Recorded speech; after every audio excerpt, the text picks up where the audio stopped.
kita semua. Pagi, Bu. Pagi, Bu. Bapak, Ibu semuanya apa kabar? Alhamdulillah baik ya. Baik, Kak. Senang sekali bisa berjumpa dengan rekan-rekan sekalian. Perkenalkan, nama saya Rahmi Lubis, SOS, yang akan memandu sesi seminar pada kesempatan pagi hari ini. Baiklah, di sesi seminar kali ini tentang pribadi berintegritas untuk kaum milenial dalam menatap industri 4.0. Yang saya hormati Bapak Dr. Nijamuddin SE, MSI, selaku pemateri inti. Yang saya hormati Bapak Khalid Abdul Nasution sebagai materi pembuka, serta rekan-rekan yang saya sayangi pada pagi hari ini. Adapun rangkaian kegiatan seminar pada pagi hari ini, yang pertama yaitu acara pembukaan lagu Indonesia Raya, acara yang kedua penampilan dari Kompak Sumut 2020, acara yang ketiga materi pembuka yang disampaikan oleh Bapak Abdul Khalid Nasution. Acara yang keempat yaitu materi inti yang disampaikan oleh Bapak Dr. Nijamuddin SE, MSI. Acara yang kelima yaitu acara sesi tanya jawab, dan acara yang keenam yaitu penutup. Baik, langsung saja kita masuk ke acara yang pertama, yaitu acara pembukaan lagu Indonesia Raya.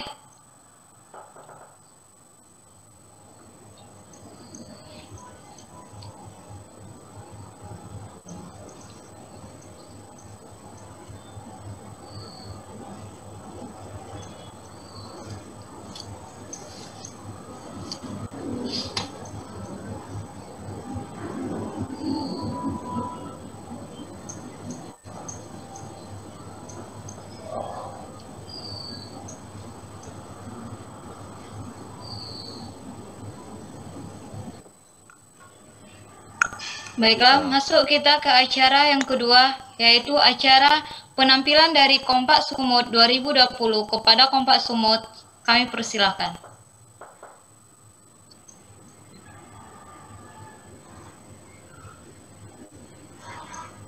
Assalamualaikum warahmatullahi wabarakatuh.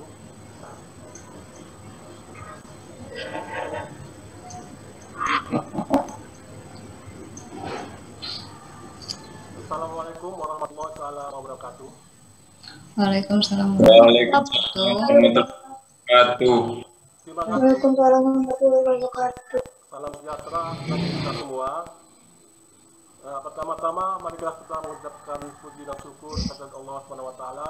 Pada pagi hari ini kita akan mengadakan suatu momen ya, dalam penyuluhan untuk generasi-generasi muda, milenial muda, untuk menatap masa depan pada 4.0.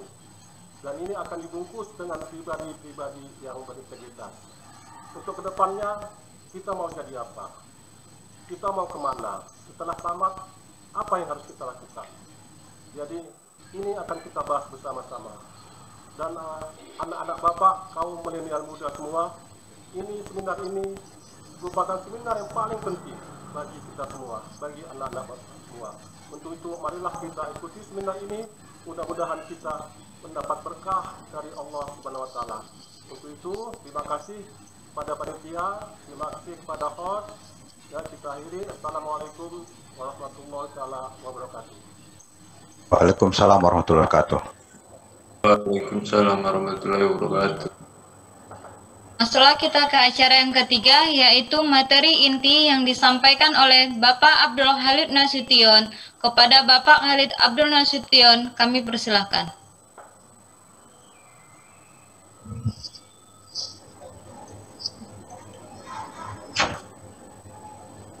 Assalamualaikum warahmatullahi wabarakatuh. Waalaikumsalam warahmatullahi wabarakatuh. Segala puji bagi Allah, Tuhan semesta alam, dan tak lupa kita ke Rasulullah Muhammad SAW yang telah memberikan kita pertemuan di acara webinar hari ini.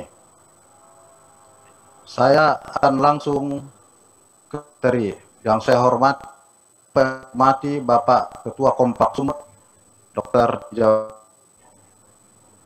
dan host Rahmi Lubis dan seluruh peserta yang saya hormati. Dan tak lupa Bapak Admin, Bapak Iskandar. Dan saya langsung kepada materi hari ini, yaitu Why Integrity. Sebelum saya mulai, saya akan biodata saya. Saya Abdul Khalik Nasution, adalah PNS di Kabupaten Mandailing Natal dan mahasiswa tugas belajar teknik sipil di Universitas Sumatera Utara. Selanjutnya,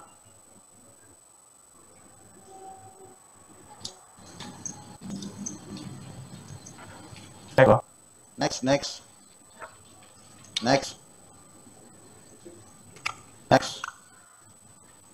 Kelompok sasaran pada acara ini sosialisasi ini yaitu kaum milenial sebagai penerus bangsa. Next. Tujuan penyuluhan yaitu pengenalan integritas bagi kaum milenial. Next. Sebelum kita lanjut ke materi, kita jangan lupa mengingat apabila laptop kita baterainya telah penuh, mohon dicabut sekelar. Dan kita jangan lupa protokol kesehatan. Apabila kita di tempat umum, jangan lupa cuci tangan sebelum kita mulai acara, memakai hand sanitizer dan jangan lupa memakai masker. Next.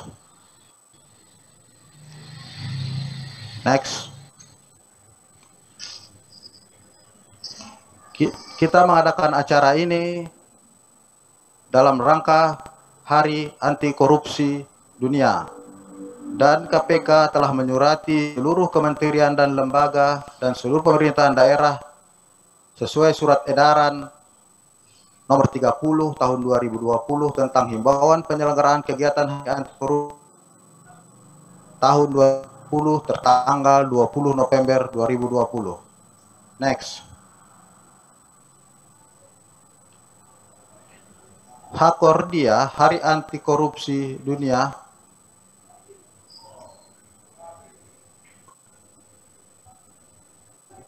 dilaksanakan KPK dengan moto membangun kesadaran seluruh elemen bangsa dalam budaya anti korupsi. Next. Mengapa kita berbicara tentang integritas? Mengapa kaum milenial? Karena kaum milenial adalah generasi penerus bangsa Indonesia, sehingga perlu ditanamkan nilai integritas demi penyelenggaraan negara yang bersih dan bebas KKN ke depan yang semakin baik. Next.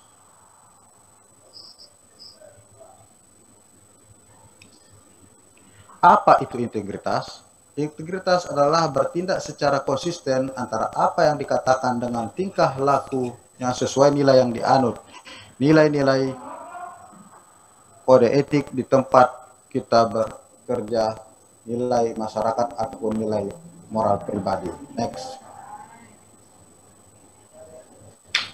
Integritas merupakan kesatuan antara pola pikir, perasaan, ucapan, perilaku yang selaras dengan hati nurani dan norma yang berlaku. Unsur antara lain taat pada peraturan perundang-undangan, konsisten pada nilai-nilai kebenaran, tidak berperilaku koruptif, kejujuran, berbudi luhur, kebaikan, bisa dipercaya, dan reputasi baik.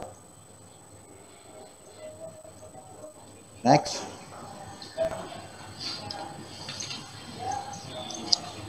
Apa itu nilai-nilai anti korupsi atau juga disebut nilai integritas? Nilai-nilai anti korupsi adalah nilai-nilai yang harus dianut kelompok sasaran agar berperilaku anti korupsi.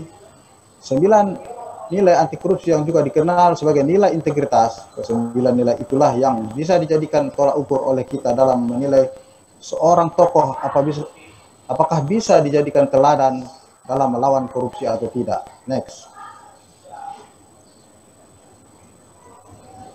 9 nilai anti korupsi. 1. Jujur. 2. Peduli. 3. Mandiri. 4. Disiplin. 5. Tanggung jawab.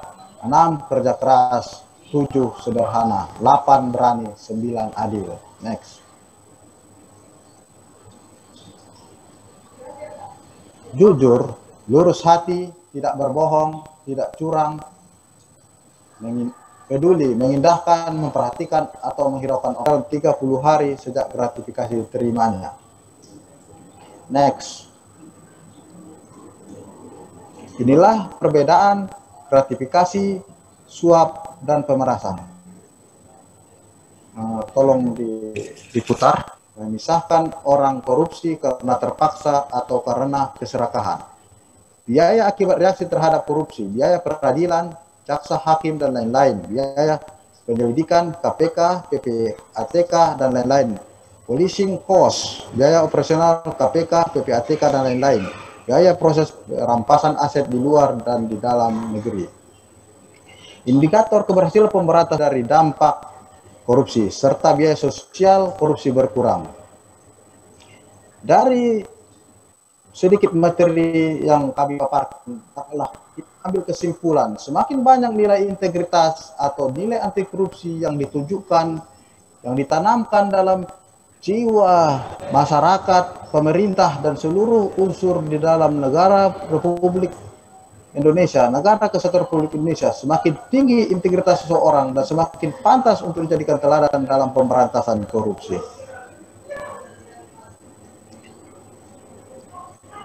Jadi dari sinilah kita dapat mengambil kesimpulan. Marilah kaum milenial, tanamkanlah dalam diri kaum milenial nilai-nilai integritas agar ke masa depan negara kita, negara kesatuan Republik Indonesia menjadi negara yang semakin baik dengan tingkat korupsi semakin kecil. Begitulah materi yang saya sampaikan. Terima kasih. Salam anti korupsi. Apabila ada yang ingin sedikit bertanya, silakan. Saya kembalikan kepada host. Terima kasih kepada Bapak Khalid Abdul Nasution. Langsung saja. Integrasi ini memang sangat penting kita tanamkan di dalam diri kita, generasi kami, generasi Master Nijam, semua generasi yang ada di bangsa Indonesia ini. Tapi yang diutamakan kita adalah generasi milenial, karena generasi milenial akan menjadi penerus bangsa kita, akan menjadi pemimpin bangsa Indonesia selanjutnya, dan generasi milenial lah harapan demi kemajuan bangsa Indonesia. Jadi saya ucapkan terima kasih kepada seluruh yang hadir dalam acara webinar ini, kepada Bapak Ketua Kompak Sumut, kepada seluruh, saya hormati seluruh peserta, kepada host, kepada Bapak admin. Jadi saya masuk ke acara yang keempat, yaitu acara materi inti yang disampaikan oleh Bapak Dr. Nijamuddin SE MSI. Bapak ini selaku dosen Universitas Pembangunan Pancabudi, Medan. Selain dosen, Bapak ini selaku Ketua Komunitas Penyuluh Anti Korupsi dan Pengurus Koalisasi Kependudukan Indonesia Kota Medan. Kepada Bapak Dr. Nijamuddin SE MSI dipersilahkan. Terima kasih kepada Bu Rahmi yang sebagai host, juga terima kasih kepada adminnya Bapak Iskandar, ya, dan terima kasih juga kepada anak-anak Bapak kaum milenial. Jadi khusus ini adalah seminar kita, ya, bagi anak-anak Bapak kaum milenial. Kalau kita berbicara, ya, anak-anak Bapak semua, siapa sih kaum milenial itu? Ya, kaum milenial itu adalah yang umur 20, ya, 20 ke atas sampai 30-an lah, ya, sampai 30. Itulah kaum milenial. Kaum milenial ini yang akan, ya, yang akan menerima estafet kepemimpinan, ya. Jadi kaum milenial inilah yang diharapkan akan merubah bangsa ini umumnya dan Sumatera Utara ini khususnya.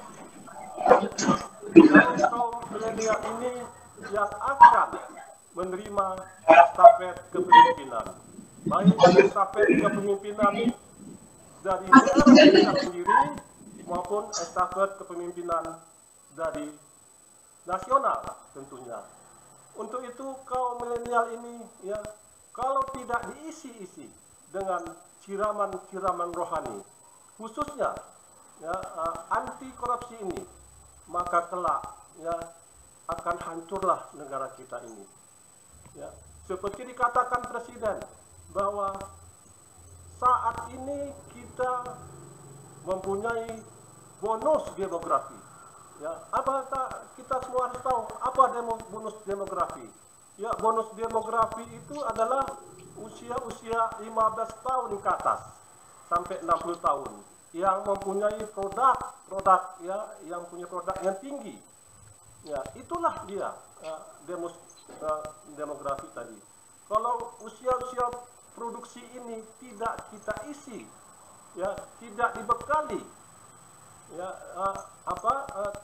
dengan mereka 30 tahun lagi, 20 tahun lagi, ya mereka tidak bisa apa-apa, tidak dapat ya apapun yang yang diestafetkan kepemimpinan mereka. Tidak kita bisa harapkan ya kita lebih sejahtera. Untuk itu, marilah anak-anak Bapak semua yang muda-muda ini, yang milenial-milenial, yang 20 tahun ke atas, kita isi, ya kita isi pikiran kita isi sanubari kita untuk apa? Ya, untuk kesejahteraan bangsa Indonesia. Insya Allah 20 tahun lagi kita akan bertemu, ya kalau saya masih hidup.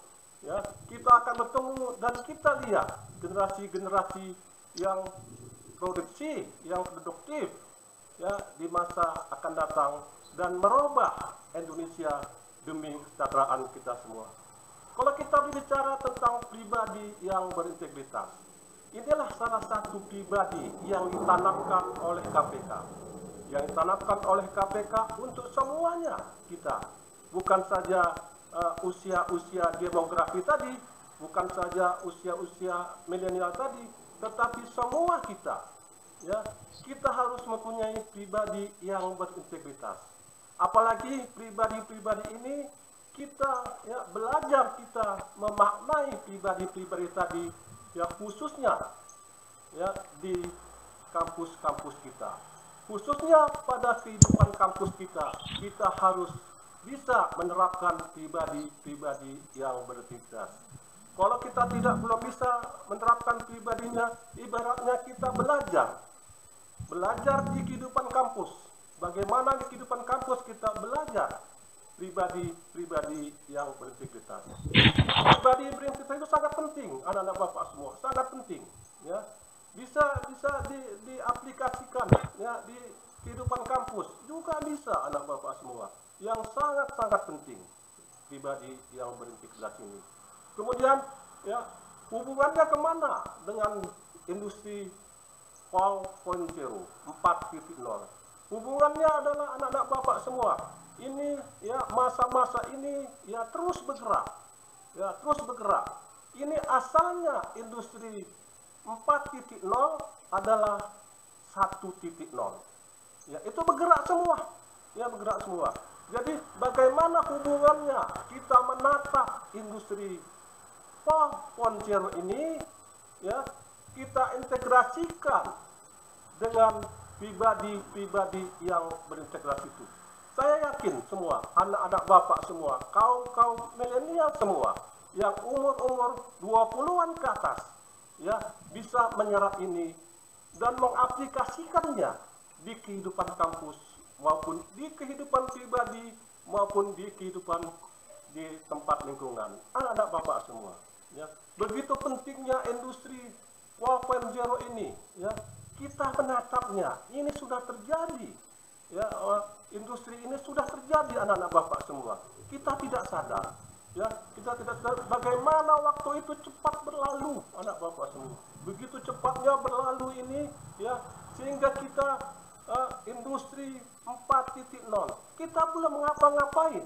Ini sudah kita menatap industri 5.0. Begitu cepatnya berkembang, ya, berkembangnya negara ini. Masa ini begitu cepatnya berkembang. Jadi anak-anak Bapak semua, kalau kalian hanya terpaku di sini, statis di sini, tidak bergerak, tidak mengisi, ya, hidup kalian, ya, di milenial muda, tidak kalian isi dengan sesuatu yang produktif, ya, mungkin negara ini tidak banyak berharap kepada kalian. Tetapi kalau kalian isi ini dengan sesuatu yang produktif, ya, kalian berikan kita kesempatan usia muda ini, kalian pergunakan dengan sebaik-baiknya. Insya Allah kita 10-20 tahun lagi kita akan melihat generasi-generasi sekarang ini yang sudah mendapatkan estafet kepemimpinan, yang akan menjadi individu-individu yang berintegritas tinggi. Ya, jadi jangan apa kita pergunakan.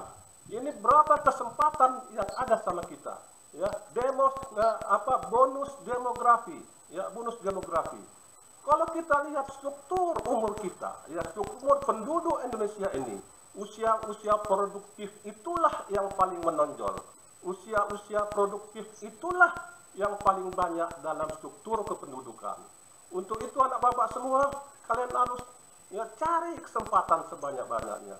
Kalian pergunakan kesempatan sebanyak-banyaknya.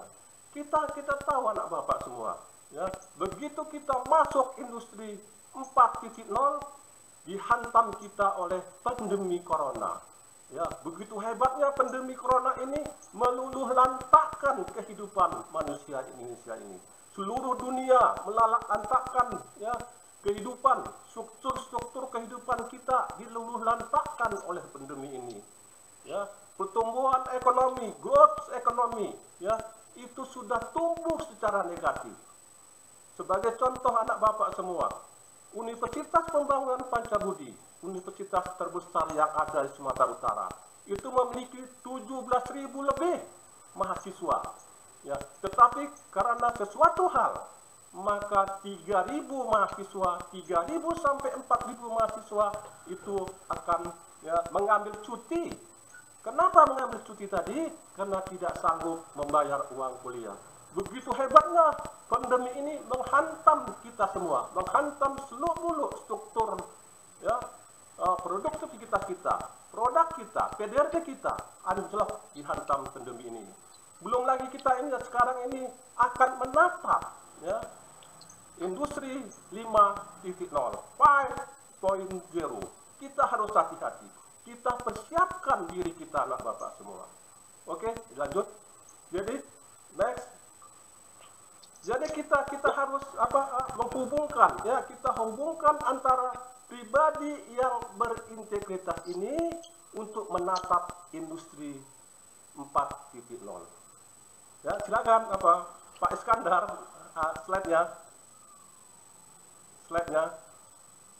Jadi slide-nya? Jadi kalau kita melihat, ya, kita masuk ke slide kedua, ya. Kita balik sekarang dulu, ya. Saya tidak berbicara tentang pribadi yang berintegritas, tetapi saya balik dulu, ya, apa sih sebenarnya industri 4.0 ini, ya.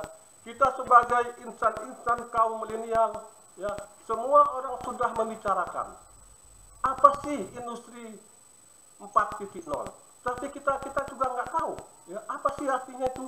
Semua orang, ya, waktu sebelum pandemi ini masuk, sebelum corona ini masuk, di sekitar Februari sebelumnya, orang semua membicarakan industri 4.0.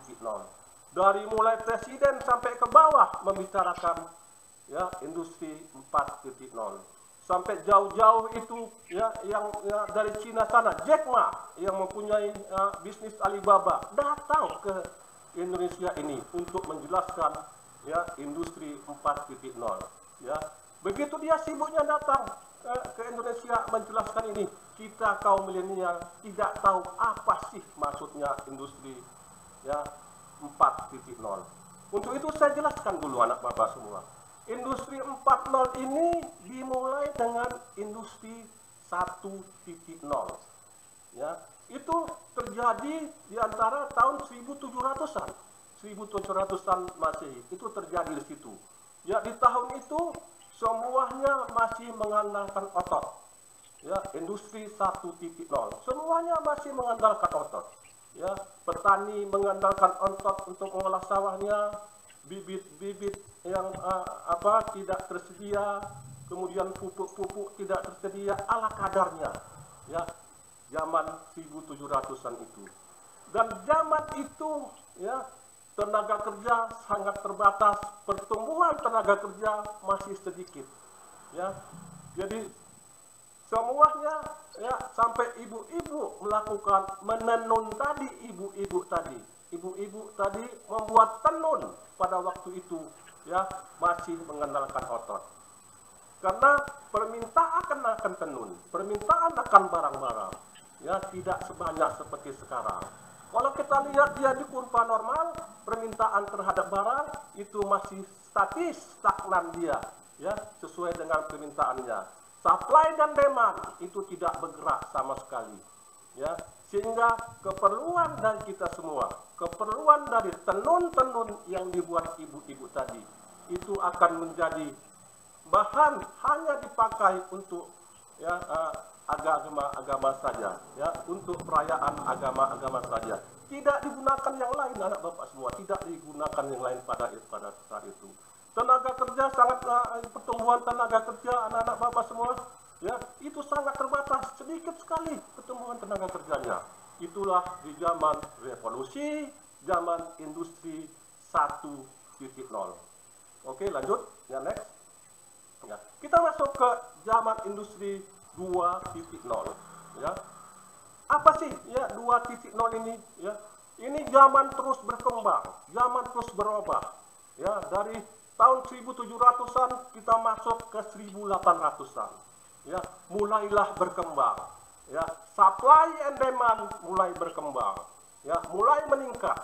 Ya, ibu-ibu yang membuat ya, tenunan-tenunan tadi bukan saja dipakai masyarakat untuk perayaan-perayaan agama, tetapi sudah menjadi mode, sudah dipakai kemana-mana, ya, sehingga ya, demand dari barang-barang tersebut, demand dari apa yang diproduksi oleh ibu-ibu tadi sudah kekurangan, tidak sesuai lagi antara demand dan supply, sehingga waktu itu berpikir apa yang terjadi, kenapa ini sampai dia terjadi kemencengan, sequenes, terjadi kemencengan permintaan, ya, terjadi kemencengan demand tadi, sehingga ya masyarakat waktu itu berusaha membuat bagaimana ya supply-nya tadi ke pasaran ya akan selalu seimbang dengan demand-nya.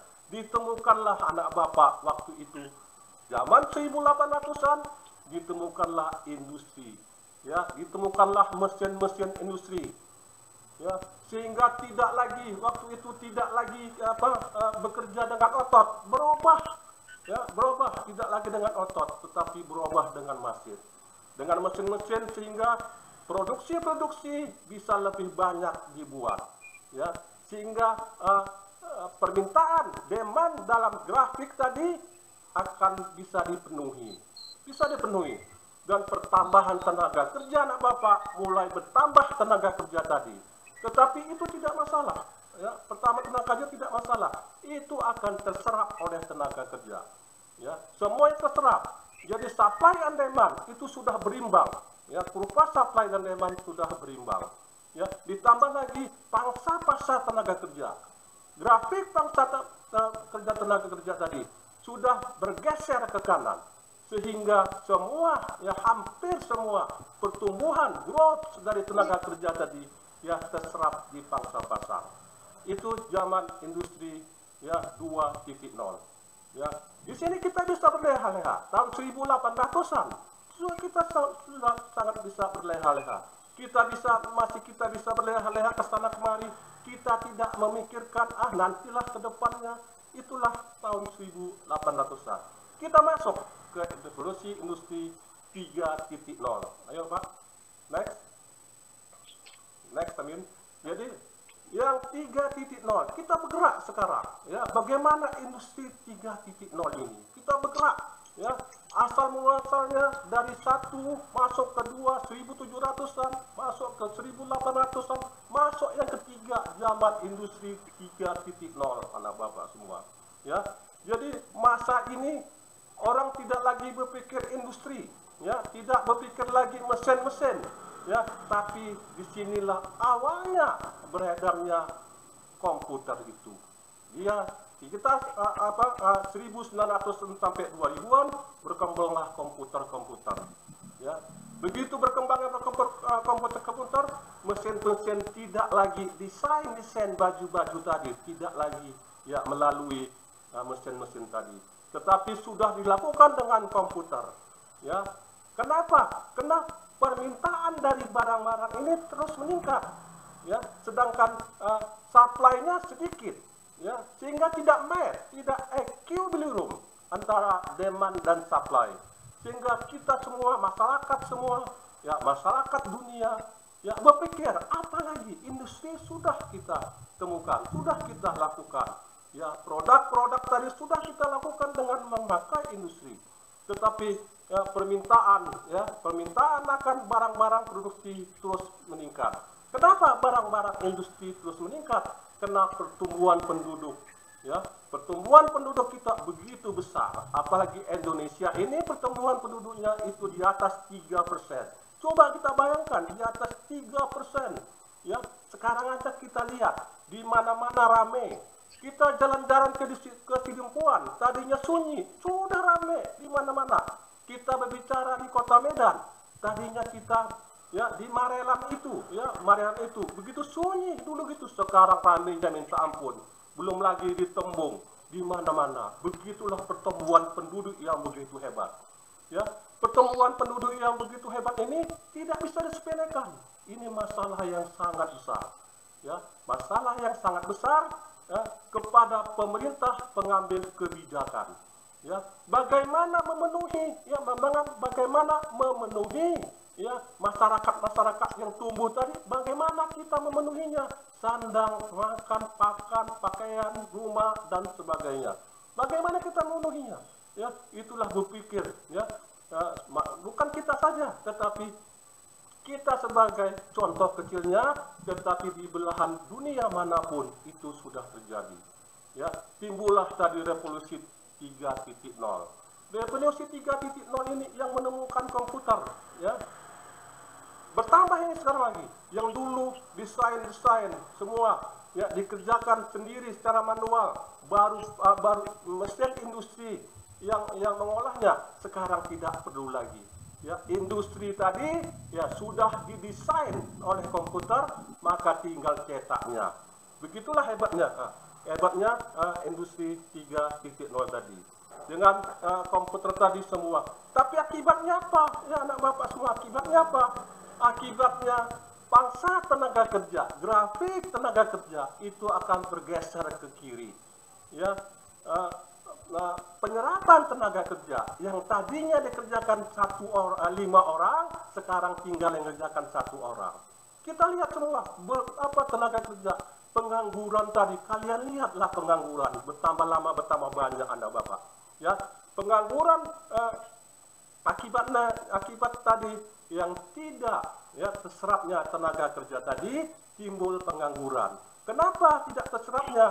Ya, karena kita sudah, ya, mengerjakan sesuatunya pakai komputer, tidak laku lagi.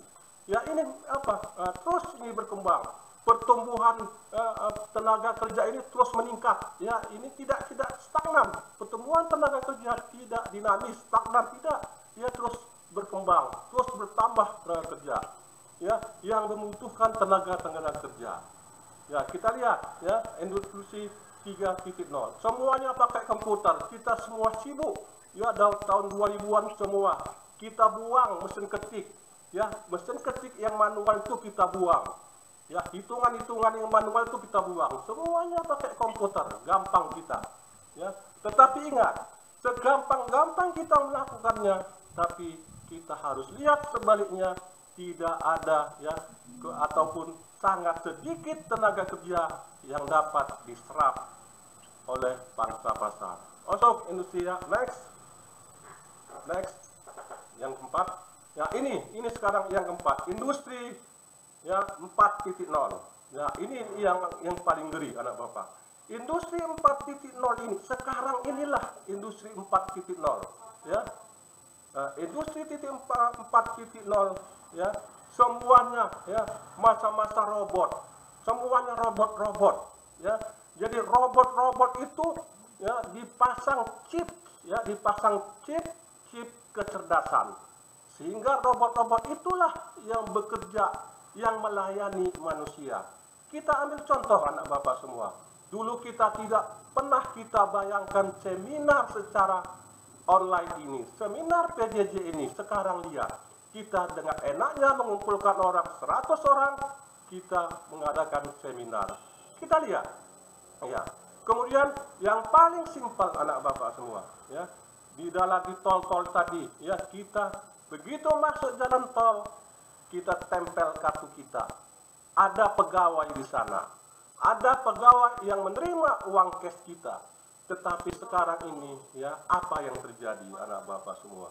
Berapa kita masuk tol nggak ada pekerja sebagai kasir di sana, ya, tidak ada lagi.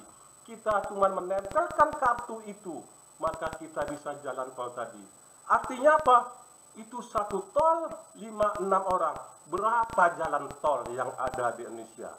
Ya, berapa ribu pekerja-pekerja tadi yang menganggur, ya, karena sistem sudah berubah. Dengan sistem sudah berubah, ya, dengan hanya menempelkan kartu, kita ya tidak bisa lagi ya bermain-main tentang ini. Kita harus bisa ya mengintimidasi individu kita agar kita keluar dari sini. Ya, kita bisa lihat mahasiswa dulu, ya, contohnya dulu mahasiswa ingin mendaftar, ya, kita datang ke kampus, ya, ada pegawai di sana yang melayani kita, ya, tulis ini deh, tulis, ada yang menuntun kita. Kita lihat sekarang dengan registrasi online, apa yang terjadi? Tidak ada lagi yang melayani kita. Robot-robot itulah yang melayani kita. Sehingga apa yang terjadi anak-anak bapak? Kurva pangsa tenaga kerja, ya, yang begitu tumbuh sangat banyak sekali dan tidak statis setiap tahunnya. Growth dari pertumbuhan tadi, ya, tidak terserap oleh tenaga kerja. Mau kemana kita? Ya anak bapak, mau kemana kita? Ya, sudah begitu banyaknya ini tenaga kerja yang tumbuh setiap tahun, tapi tidak diserap oleh tenaga kerja. Ya, kita nggak tahu mau kemana. Ya, jadi begitu hebatnya industri 4.0 ini anak bapak semua. Ya, sampai-sampai yang saya katakan tadi, si Jack Ma tadi, ya, datang ke Indonesia menjelaskan, ini loh, si Jack Ma yang punya perusahaan Alibaba tadi datang ke Indonesia, ya, khusus untuk menjelaskan, ya, bagaimana dampak dari industri 4.0 ini, ya, begitu hebatnya industri ini. Tenaga kerja kita tidak bisa bergerak, kita tidak punya apa-apa. Ya, tenaga kerja kita dengan high skill itu sangat rendah anak bapak semua. Ya, tamatan universitas mana, baik negeri maupun swasta, ini sangat rendah high skillnya. Ya, hanya tenaga kerja kita, ya, rata-rata mempunyai, ya, pendidikan SMP. Ya, masyarakat di Indonesia ini, ya, dia cuma belajar 6 tahun saja, 6-7 tahun saja, itu rata-ratanya. Bagaimana bangsa ini bergerak? Ini nggak laku lagi. Kita mengandalkan otot, itu nggak laku lagi. Sudah semuanya mesin-mesin semua. Begitu hebatnya, ya, industri 4.0 ini. Jadi begitu industri 4.0 itu sebelum Februari si COVID datang, itulah terjadi. Kita sibuk membicarakan 4.0 sehingga kita lupa akan kedatangan si COVID. Begitu si COVID datang, meluluh lantakkan semua, meluluh lantakkan kehidupan, sendi-sendi kehidupan kita diluluh lantakkan oleh si COVID ini. maka habislah kita. Tetapi revolusi industri 4.0 tetap bergerak, dia tetap bergerak, dia tidak stagnan, tidak bergerak. Malah dia tidak mempedulikan ya si COVID yang datang ini. Musibah yang datang ini tidak dipedulikan oleh si 4.0 tadi. Dia akan terus bergerak, dia tidak statis, dia bergerak terus. Dan kita ya tahun 2000 ya abad 2100 tahun 2020 atau 30 si industri 5.0 itu akan datang, anak bapak semua. Kita mau jadi apa? Itu pertanyaannya, kita mau jadi apa? Apakah dengan kita kuliah dengan selembar ijazah dengan IP di atas 3 ya kita bisa melamar ke sana kemari? Tidak, anak bapak. Ya, bukan hanya IP yang tinggi, bukan hanya selembar ijazah, ya kita bisa enak kemana-mana. Tidak, anak bapak. Kalau dulu zaman industri 3.0 itu bisa kita mengandalkan selembar ijazah, kita bisa memilih pekerjaan mana saja yang ingin kita memasukinya. Tetapi sekarang anak bapak lihat semua, ya kita tidak bisa mengandalkan. Kita harus dengan ijazah tadi, kita harus mendampingi ijazah tadi, ya kita dampingi ijazah tadi dengan nilai tambah, value added, ya nilai tambah dari ijazah tadi, sehingga kita akan terserap di tenaga kerja, sehingga kita bersaing ya dengan tenaga kerja yang tumbuh terus setiap tahun, ya bagaikan ya grafik ya terus tumbuh semakin banyak ya seperti piramid yang dibalik, ya dia akan tumbuh terus ya tenaga kerja ini. Ya itulah industri, bahayanya industri 4.0. Ditambah lagi musim COVID ini ya yang meluluhlantakkan sendi-sendi kehidupan manusia. Ya, tetapi inilah ya kita ambil berkahnya semua, Oke, terus ya next. Jadi begitulah ya anak bapak. Jadi inilah saya jelaskan tadi bagaimana industri 1 sampai industri 4.0 ya yang tidak lama lagi, 5-10 tahun lagi ini kita akan menghadapi industri 5.0. Ya, masa 5.0 ini lebih parah dahsyatnya dari corona, lebih parah dahsyatnya dari industri 4.0. Ya, karena nanti begitu hebatnya kita ini tidak perlu ya semuanya kita ya full time, semuanya kita full ya dilayani oleh komputer tadi, dilayani oleh komputer tadi yang sudah diisi chip kecerdasan tadi, sudah diisi kecerdasan tadi. Siap-siap kita anak bapak semua. Baru jadi kita hubungkan dengan pribadi yang berintegritas. Ya, jadi bagaimana pribadi yang berintegritas ini?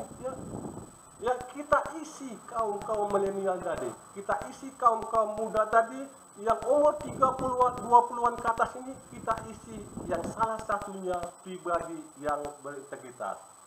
Sehingga apa? Sehingga nanti kalau kita bersaing dengan tenaga kerja, itu kita dapat bersaing dan kita diterima ya di pangsa tenaga kerja. Seperti yang dijelaskan di awal tadi ya oleh Bapak Khalid tadi, ya pribadi yang berintegritas ini ya sesuai apa? Ya, kita pribadi yang berintegritas tadi ya sesuai apa yang dilakukan dan apa yang diomongkan. Sekarang ini kita harus belajar. Sekarang ini kita harus diisi oleh pribadi-pribadi yang berintegritas. Baik di kehidupan kampus ya, pribadi yang berintegritas kita aplikasikan kemana-mana anak bapak semua. Sehingga dengan pribadi-pribadi kita yang berintegritas, kita akan terserap, kita akan dapat bersaing di dunia kerja, di pangsa kerja. Ya, jadi sesuai omongan kita dan perlakuan kita, ya, yang dapat kita aplikasikan di kehidupan kampus. Ya, terus ya, next. Ya, itulah ya pribadi yang berintegritas tadi. Jadi kalau KPK ini, ya anak bapak semua nih, KPK ini ya Komisi Pemberantasan Korupsi, itu merumuskan apa sih pribadi berintegritas tadi. Siapa pribadi yang berintegritas? Ya, siapa apa pribadi yang berintegritas? Seperti yang saya jelaskan tadi bahwa pribadi-pribadi yang berintegritas ya itu sesuai dengan omongan dan perbuatannya. Ya, dan secara konsisten dan kontinu sesuai apa omongan dan apa perbuatan. Kita lihat KPK tadi merumuskan 9 nilai dalam pribadi yang berintegritas. Yang pertama jujur, ya kita harus jujur, katakan itu benar bila itu benar, katakan itu salah bila itu kan salah. Ya, di kehidupan kampus begitu, di keluarga juga begitu. Ya, kita tidak boleh ya berbohong. Ya, kita kuliah berbohong. Ya, tidak masuk Pak karena sakit, padahal sehat-sehat dia. Ya, tidak masuk Pak ada kerjaan yang benar, padahal tidak ada alasan 1000 alasan. Kita harus jujur anak Bapak, tidak bisa ya tidak harus jujur. Katakan itu benar bila benar dan katakan itu salah bila salah. Ya, kemudian disiplin ya. Di kehidupan kampus, di kehidupan lingkungan anak Bapak semua, belajarlah kita disiplin. Ya, kita harus disiplin kapan harus kuliah, kapan masuk kuliah. Kita jangan terlambat. Waktu itu sangat penting. Time is money. Ya, waktu itu adalah uang anak Bapak semua. Belajarlah kita disiplin. Kita ini akan menuju ya industri 5.0. Kita disiplin dalam segala hal, kita disiplin. Tugas-tugas kita kerjakan dengan tepat waktu. Kita kerjakan dengan tepat waktu. Ya, kemudian yang ketiga tanggung jawab. Ya, kita buatlah diri kita bertanggung jawab. Kalau kita salah dihukum, ya jangan marah kita. Ya, kita jangan marah kalau dihukum. Ya, kita salah dihukum, jangan marah. Itulah pribadi-pribadi yang bertanggung jawab. Ya, kita tanggung jawab semua. Tanggung jawab kita sama keluarga kita, tanggung jawab kita sama keluarga kita, sama orang tua kita. Kita kuliah anak Bapak, kita tanggung jawab. Berilah kesenangan, ya, kesenangan kepada orang tua. Balaslah itu, ya, orang tua kita yang telah memberikan kita, ya, biaya-biaya kuliah, ongkos dan sebagainya. Ya, balaslah itu dengan anak Bapak semua, ya, dengan kita belajar dengan giat dan tanggung jawab, sehingga sebagai orang tua akan senang melihat anaknya. Tidak terasa, ya, orang tua tadi membiayai anaknya untuk ya kuliah kita. Oke, terus next. Itu yang ketiga, ya, tanggung jawab kepada orang tua, tanggung jawab kepada diri kita sendiri, dan tanggung jawab kepada kita kepada lingkungan kita. Yang kemudian kerja keras, ya. Kita jangan berleha-leha lagi anak Bapak. Kita tidak bisa lagi seperti dulu. Kita harus kerja keras. Ya, kerja keras kita. Ya, kerja keras. Kalau kita seorang mahasiswa, bagaimana kerja keras kita mencari ilmu kemana-mana. Kita cari ilmu tadi, kita kerja keras. Tidak kita melempam duduk saja. Ya, kita pengen instan. Ya, nggak perlu kerja keras. Yang penting selesai. Ya, yang penting kita selesai. Tidak, bukan itu. Ya, ada kaji kita mengatakan manjada wajada. Siapa yang bersungguh-sungguh, ya pasti dia berhasil. Jangan kita harapkan anak Bapak semua, ya, tanpa kerja keras kita mendapatkan semuanya, ya. Jangan kita harapkan itu. Ini sudah bergerak industri, ya, 4.0, ya, akan bergerak dia menjadi 5.0. Tetapi kita bukan, ya, pekerja keras, ya, kita bekerja ala kadarnya. Tidak, itu anak Bapak semua, ya.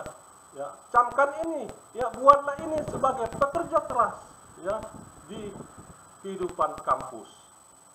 Kemudian kita sederhana, ya, sederhana. Yang kelima ini, ya, KPK ini merumuskan yang kelima ini, nilai-nilai pribadi yang berintegritas ini. Yang kelima ini sederhana. Kita nggak perlu, walaupun kita ada, orang tua kita sudah mencukup, sudah senang, ya, mohon maafnya, sudah kaya. Ya, jangan itu kita tunjukkan. Kita hidup sederhana, ya, kita pakaian seadanya. Jangan bersolek-solek yang lebih-lebih kita pergi kuliah, jangan. Ya kita lihat teman kita, jangan. Kita hidup sederhana. Kita tidak boleh membedakan siapa teman-teman kita. Semuanya teman kita. Ya, jangan kita beda-bedakan. Itulah hidup sederhana. Ya, gimana Bapak semua. Jadi jangan semua.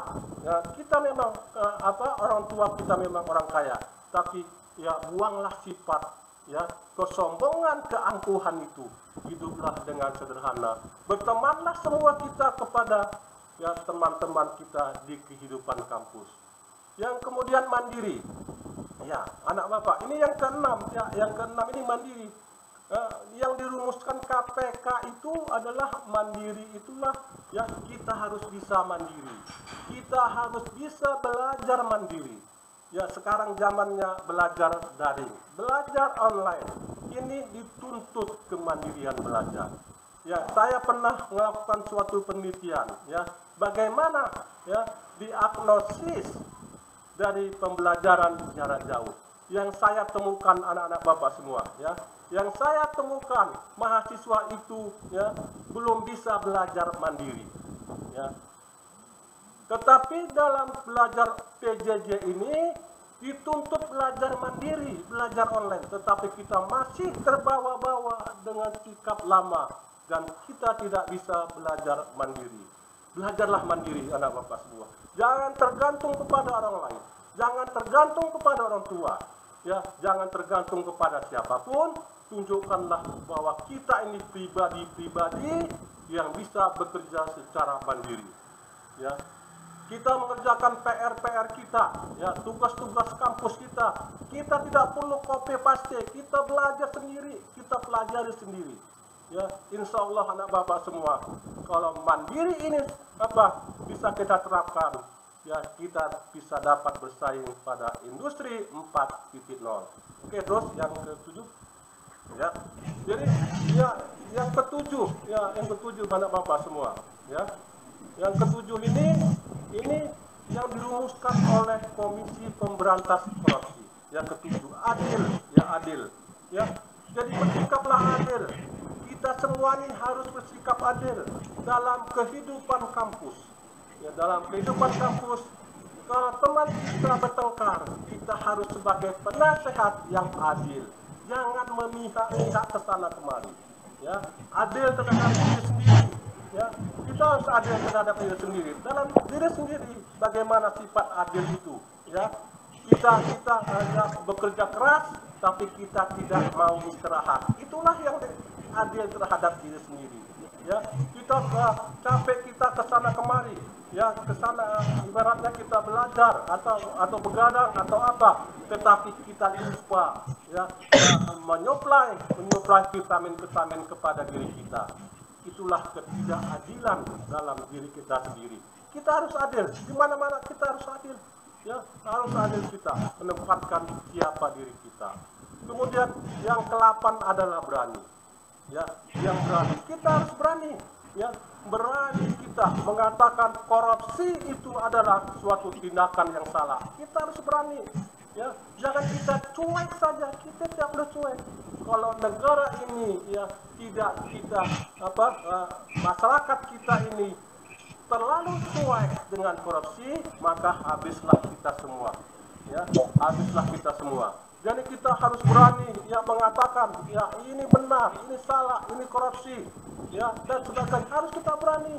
Ya, jangan kita diam 1000 bahasa. Diam itu bukan emas, anak Bapak semua. Ya, diam itu bukan emas. Ya, tetapi diam itu akan mengakibatkan keterbelakangan kita dalam kehidupan kita. Jadilah insan-insan yang berani. Kemudian yang ke-9, yang terakhir. Ya, yang ke-9 ini ya KPK merumuskan yang terakhir, yang ke-9 adalah peduli. Ya, bagaimana kita peduli dalam lingkungan kita? Bagaimana kita peduli dalam kehidupan kampus? Bagaimana kita peduli ya terhadap keluarga kita? Ya, kita harus peduli dalam kehidupan kampus. Kalau teman kita tidak datang, ditanya, ya kemana kemarin? Ya, kemana kemarin kok nggak datang? Itu namanya kita peduli. Atau teman kita sakit, kita datang menjenguknya.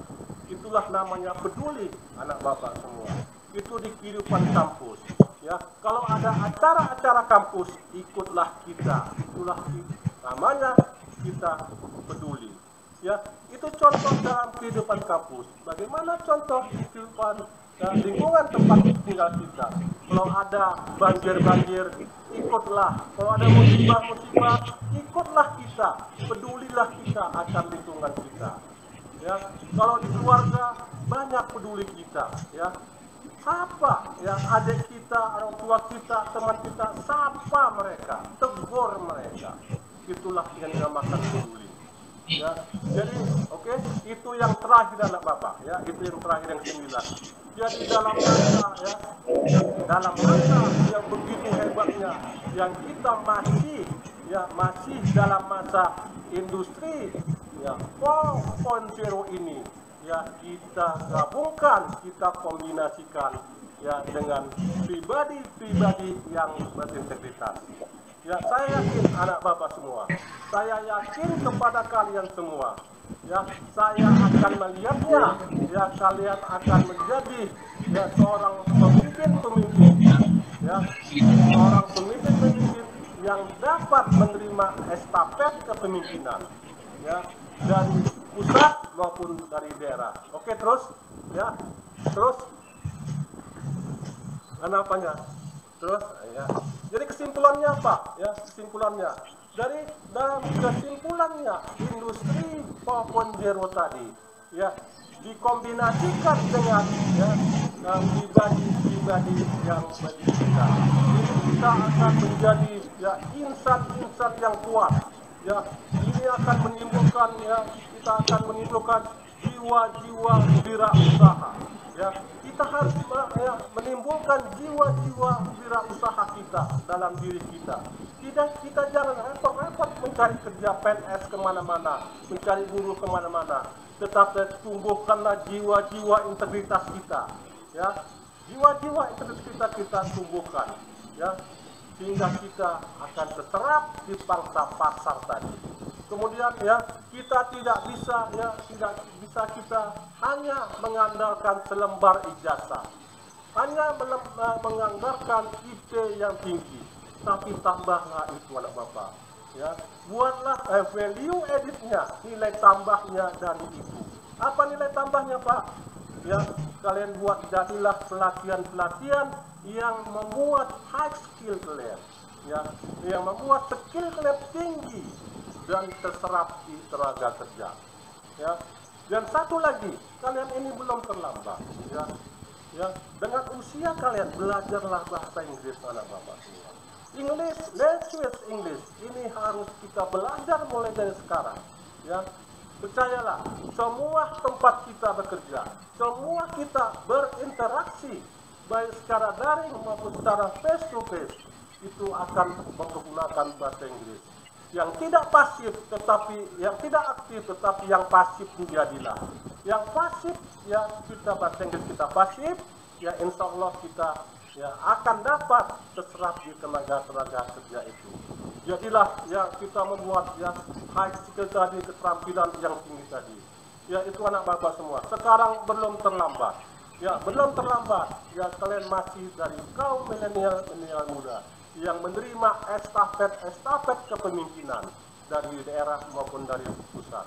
Buat tambahlah nilai ijazah kalian ini ya dengan value added, dengan nilai tambah ya mengikuti keterampilan ya sehingga kalian percaya anak bapak semua tenaga kerja yang tumbuh terus, yang sangat tinggi persaingannya, kalian sudah mempersiapkan ini ya dengan pribadi-pribadi yang berintegritas ini, kalian ya selamat dan terserap di tenaga kerja.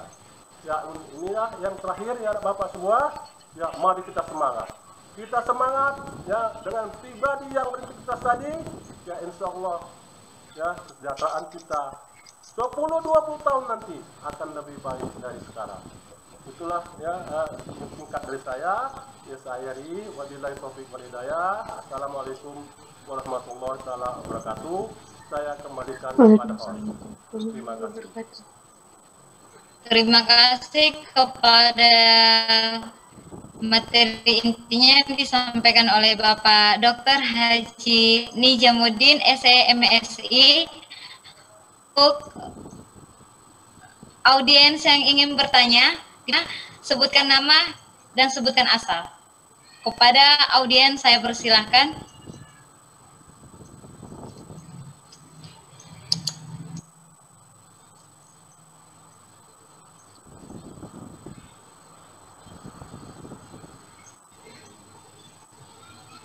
Atau tulis di chat, siapa yang menanya tulis di chat boleh, kalau segan dia face to face di chat aja. Kepada audiens kami, ini ada usulan dari Bapak Dr. Nijamuddin. Kalau ada yang ingin bertanya bisa via chat ya.